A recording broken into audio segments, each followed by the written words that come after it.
where my heart goes. Dublin's F104 is the Strawberry Alarm Clock, and we are joined in studio by Taoiseach Micheál Martin. Good morning, Taoiseach. Good morning. How are you doing? I'm very good indeed. People sometimes think we have impersonators and sometimes things like that in sketches, but it's the real deal. It's really you. You can confirm that. You can verify. I can confirm that. I used to do a few sketches myself when I was young. Yeah, that was my first talent, mimicking people. Who did you mimic? I used to all the teachers. Oh yeah. And my best party piece was the late Ian Paisley.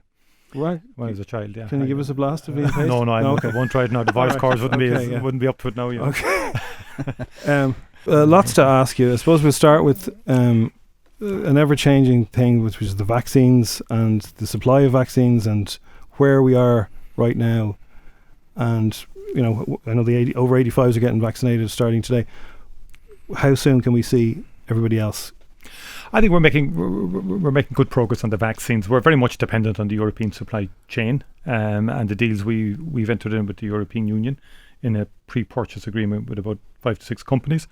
And the AstraZeneca fell short in its deal with the European Union. That said, we are now starting over 85 this week, which is a big week because we're moving outside of the institutions. Up to now it's nursing homes, the staff and residents of nursing homes, and the hospital staff and for frontline healthcare workers. This week we're moving beyond that into the over 85s. And by mid-May we expect to have all the over 70s done. That's the target. And that will significantly reduce illness and mortality. That will be a big change in terms of how we're combating this virus and dealing with it. And parallel with the over 85s this week, the remaining healthcare workers will be substantial numbers there vaccinated, and a substantial number of people in the nursing homes will be getting their second dose as well. So we're making progress on the vaccination front. There is a good organisational structure there now in terms of the vaccination centres that have been created with the GP community. And the GP community have responded very, very efficiently, effectively and speedily. As you know, we have to use the Pfizer-BioNTech and the Moderna for the over 70s, and that meant a bit of reconfiguration of the structure. That's happened quickly. So I think by the end of March, we'll have about 1.1 million doses minimum administered. You will see a significant pickup of vaccination in April, May and June as volumes increase coming in from our European suppliers and manufacturers. And by midsummer, we'll be in a good space as a country in terms of vaccination. What you've seen is frustration levels are obviously getting higher, and people are kind of comparing our numbers to the UK's numbers. And can you explain why we're behind them with the vaccinations? Yeah, the European Union, of which we are a member, did a collective pre-purchase agreement. That gave funding up front to companies so that they could plan and develop the vaccines. Remember, the vaccines have come very quickly in historic terms, almost within 10 months. Normally it would take years for vaccines to be developed. Britain went its own route, particularly in terms of authorisation. It didn't hang around in terms of authorising the vaccines. They took an emergency route and authorised both Pfizer-BioNTech and the AstraZeneca vaccine much more quickly than the European Union did. Ordinarily, we would say we want vaccines, we want to be absolutely sure vaccines are safe and effective, so you go through the Medicines Agency. We went through the European Medicines Agency. They gave authorisation. It was a slower authorisation process than the UK. Secondly, the UK from the get-go widened the interval between the first dose and the second dose. So they just went at the first dose. And that's working for them. That's based on clinical advice. And particularly in terms of AstraZeneca, it seems that the data is suggesting that will work for them. Are you envious when you look on? And how quick? Well, at one level, yes. I think it's good overall that Britain is making progress. That will help us ultimately. We will catch up, by the way. I mean, we will be stronger on the second dose in terms of pace. And there's a journey yet to go on this.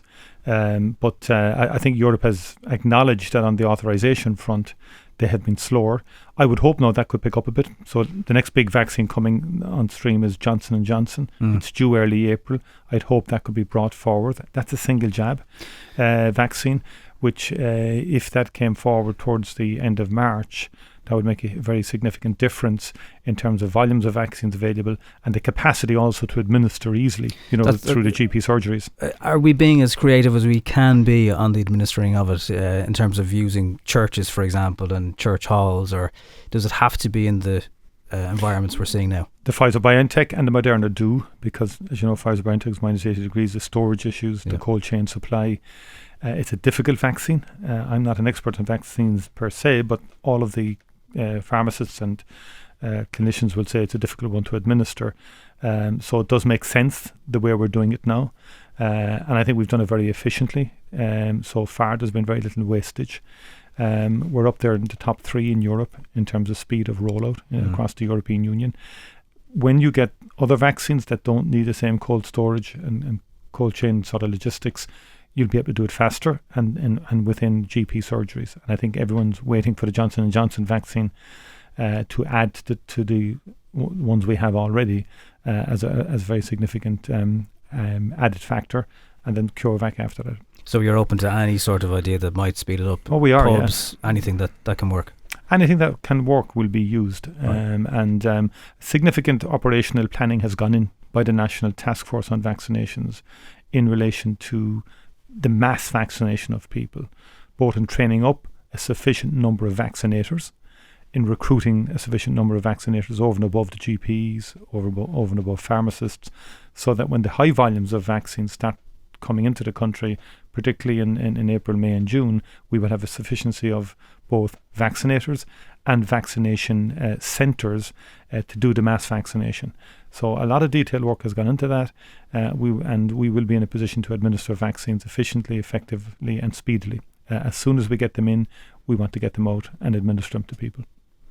And I think it does give us hope. I have to say that to people this morning. People are down. I think people are fed up with the lockdown. They've had, but I think we need to stick at it, because if we do, we will get the numbers down. We have vaccines coming out that will reduce death, that will reduce severe illness among those who are most vulnerable, and that does give us real choices then in terms of how we stagger the reopening of society and give people some quality of life. That absolutely is it, because you could see from a human perspective, the Irish people are probably feeling that the government are hedging their bets on a vaccine as being a significant cure to this pandemic, but equally mental health, a feeling that this isn't going anywhere quickly. It feels like this is going to last forever. Can you understand how some people feel like that? Totally. Absolutely understand how people are feeling at the moment. But on the other hand, I would say to people, the first priority coming out of the third wave was to take the pressure off the hospitals and the workers in the hospitals, frontline staff. We all saw the programme last week. Again, you could see the intensity of the pressure on people. So the hospitalisation numbers have to come down. The ICU beds occupancy has to come down. But and then we have to try and open up our schools on a phased basis, which we will do. And then our next priority will be housing. And I'm conscious that we also have to look at young people through sport, through activities in the community for children and for young people. And that's something we're focusing on at the moment. It's not easy because of the new variant that has arrived and which makes up the majority of our cases. That enables the disease to spread more speedily. So that's a concern that the public health doctors have. They want to monitor as we open our schools what the impact of the new variant will be on the transmission of the disease. But that said, I think as we roll out the vaccination, it definitely will lead to a better quality of life for us. How long do you think the current restrictions of level 5 are going to last, and what kind of numbers do you need to see for that to happen? Well, I think we will certainly. I see the bulk of these restrictions lasting out to the beyond beyond March, beyond Easter. We will be looking at the schools in between that, of course, and construction, and we will map out that next week. The government will be laying out a kind of a revised Living with COVID plan. We do have to get the numbers down to very low numbers indeed in terms of both cases, well below the number one, obviously, significantly below that because of the variant. And they reckon the variant adds about 0.5 to the R number. So it's a different phase of the virus that we are now dealing with, which makes it more difficult in terms of the reopening. But if you look at the end of March, as I say, 1.1 maybe plus million doses of the vaccine will have been administered. You can very substantial increase on that by the end of April. There is very much definitely light at the end of this tunnel. That's why it makes sense for us to try and, difficult and all as it is, to stick with these severe restrictions, because the combination of severe restrictions and the vaccination rollout will lead in summertime to a better quality of life for people. And it will be June, July, August then. Really what you're saying there in terms of numbers, when you give it time and you're talking about April and you're still vulnerable people being vaccinated, we're not going to see anything below level 5. By mid-May, we'll have all of the over 70s. Right. Vaccinated. And that would be substantially enough. That's a huge issue, because that means, but by any yardstick, by any analysis of the impact of the virus to date, it's those over 80 in particular who have suffered the most, because they are most vulnerable to this disease. So that will, in my view, have a significant impact on how we organise society from then on. Do you wish you had a euro every time someone mentions New Zealand? No, I mean, that's an ongoing debate, an ongoing discussion, and I welcome that. I had a number of people who were very much for all of that a month ago. Zero COVID, yeah. Who are now not so sure, because they want to go and play sport and they want to do different things. And I'm saying we've got to get the numbers down as low as we possibly can, and before we can contemplate that. But we are not New Zealand geographically, but that doesn't mean we shouldn't seek to get the numbers down to the lowest level possible. On sport, I don't know if you're a golf man, but gyms and golf, they're the two sporting activities that come in a lot and have done this morning. Any hope? I mean, golf seems to be, you're out there on your own, or maybe one or two other people, vast space between strangers. You mentioned earlier mental health, and I think the people's physical activity, people's participation in sport, particularly for young people, is related to mental health. And I do think we have to give options to people in that regard, but that'll be part of the revised plan to see how we can facilitate people in terms of their recreation, physical exercise and that, and to do it in a safe way. And we'll certainly be looking at the golf issue and tennis in that respect. With all the while, of course, being very conscious of the safety protocols. But yes, gyms, have been problematic in the past, but they're crucial to people's individual mental health as well.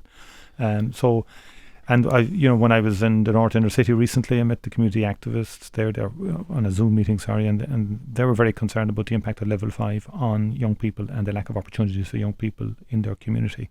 And they believed it was having a negative impact on a range of things that had been happening in the North Inner City recently, in terms of increased knife crime and so on, and just a tension about the place. And they felt that young people didn't have opportunities that normally they would have, and that's something that we're examining and reflecting on in terms of we definitively have to go now and seek and become imaginative in terms of how we can provide opportunities for young people and children in particular.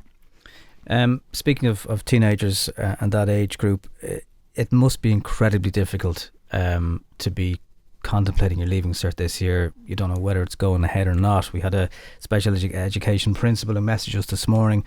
She feels there's huge lacks of communication between the Minister for Education and the departments, and teachers find out things in rumours in the media. Is that true? I mean, that's their perspective on it. There's been ongoing intense communication between the Minister and the teacher unions and the other partners in education, including the management bodies, parents, the students' organisation. And our abiding commitment and priority is the students. They have to be at the centre of what we decide to do. There will be options presented to the students. And I think we're very clear on that, and I think there has to be clarity this week on that. And we want to do well by the students of this year. It's very difficult for them. They lost a couple of months last year. They've lost January now and February of this year.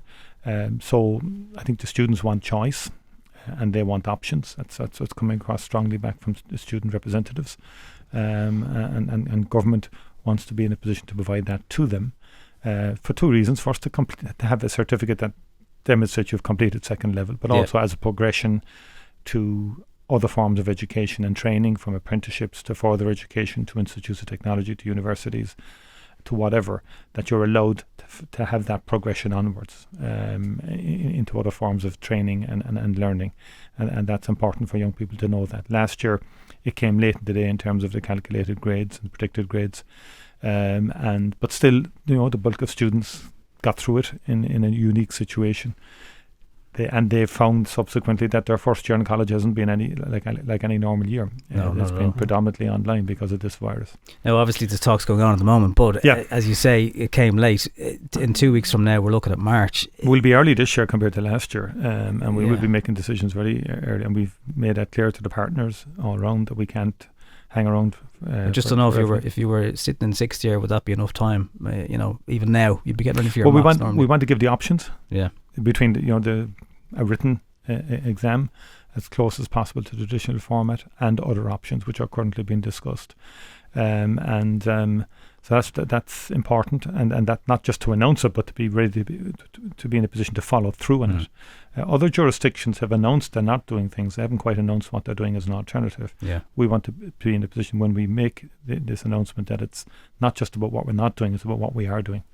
You say that hopefully by the summer things will be a lot different if we get the numbers down. What kind of industries do you see potentially getting back to work at that stage? I mean, well, the first point, by the way, we have been getting the numbers down. We've been the fastest country in Europe reducing by the rate of reducing numbers down, so I obviously think the schooling and construction would be the first key priorities. And then after that, we will have to look at areas in terms of retail and personal services. Okay. Hospitality?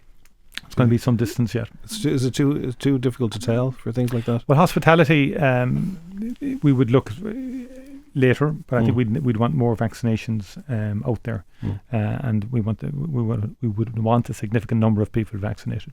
Would it be easier for people like that? Aviation, another industry, massive employment and massive worry for people. We spoke to a lady last week on the show who was winning a prize, and I said to her, "What are you working at?" And she said, "Well, I work in a hotel, but I haven't worked since March last year." And I just thought that must be devastating. I've seen some people nearly say it's easier to just, if you have to write off the rest of 2021, just tell us.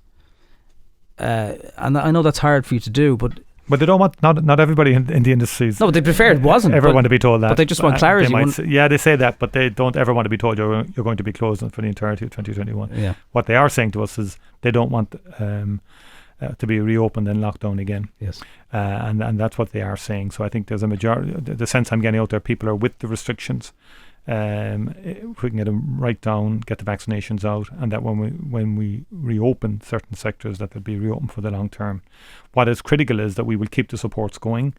We do acknowledge hospitality, travel and tourism has taken the biggest hit of any sector. We've put in an unprecedented level of supports to through EWIS, the Pandemic Unemployment Payment, the CRISP program. We're going to continue those.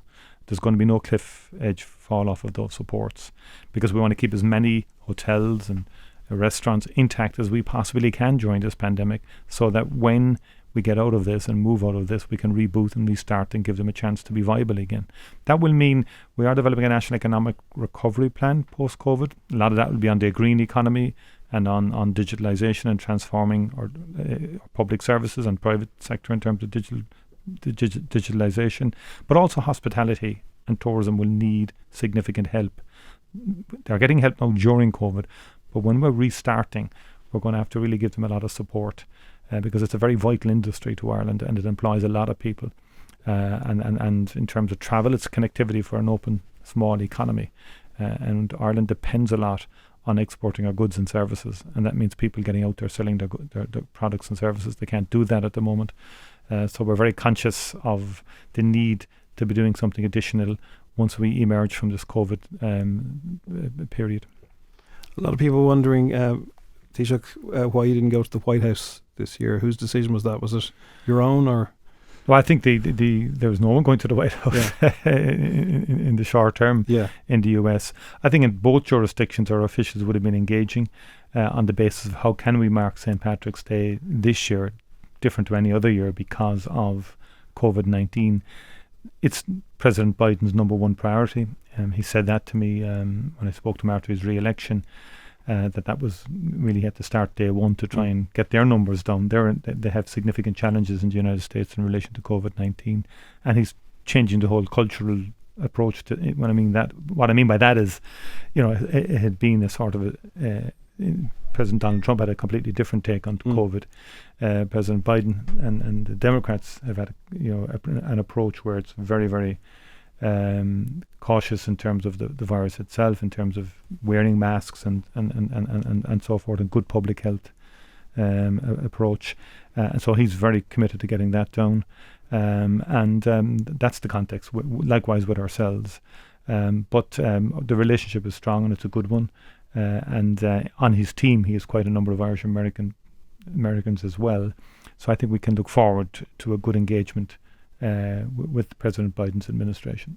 So everything you could have done in person, you can do on a Zoom or whatever way you're going to. Shamrock won't feel the same. No. Well, look, the Zooms are good, but they don't beat the one-to-one meeting in terms of more generally, and we find that even in this country in terms of engaging with people and so on. But look, it's been an innovation that has worked. I mean, government meetings are virtual. The last European Council meeting, because of the spread of COVID across Europe during Christmas, we didn't have a physical meeting, and we won't have one at the end of this month. Next week either, it'll be by video conference and that. So it's not as easy with 27 people around the table. Who's the worst for leaving themselves on mute?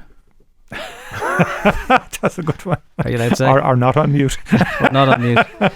On a personal level, all your political career, this is the gig that I assume any politician aspires to. It's not an easy job. It's a job that I'm sure keeps you awake at night. It's a job that your family feel, do you really need this grief in your life?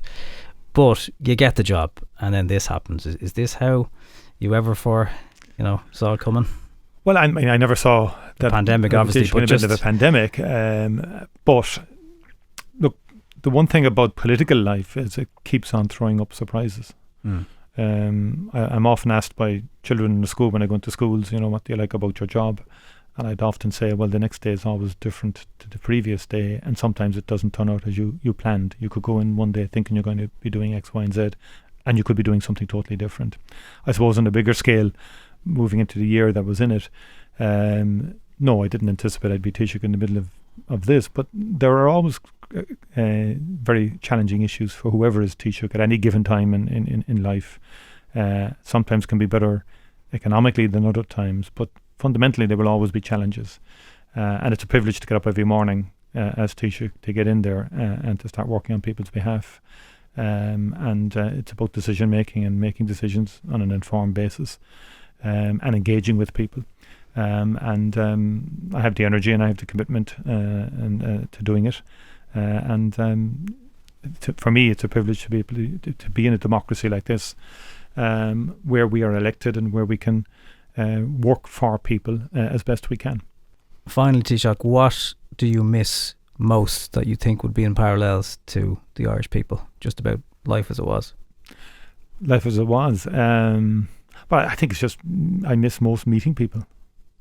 Just calling to someone's house, sitting out in the back garden, people just chewing the cud and having a chat, having a bit of crack. I miss that. I miss sort of walking up that hill up to Thurles, Semple Stadium on a July day. I'm just hoping someday it'll come back.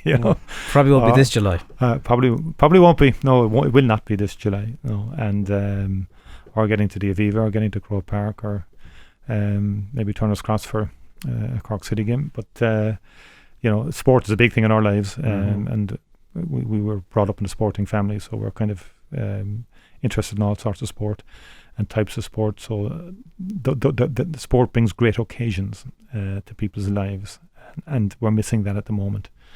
I think the sports people are doing fantastic, even at the rugby match yesterday.